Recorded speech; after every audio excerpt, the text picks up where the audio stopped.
Zaburi yahimbiwe umutware w'abaririmbyi babwirisha inanga ijwi rya gititi. Ni Zaburi ya Dawidi.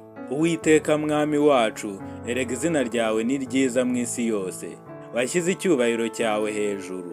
Akanwa k'abana bato n'abonka wagahaye gukomeza imbaraga zawe, gutsindisha abanzi bawe, kugira ngo uhoze umwanzi n'uhora inzigo.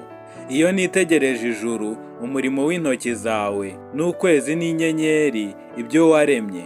Umuntu ni iki kumwibuka, cyangwa umwana w'umuntu kumugenderera?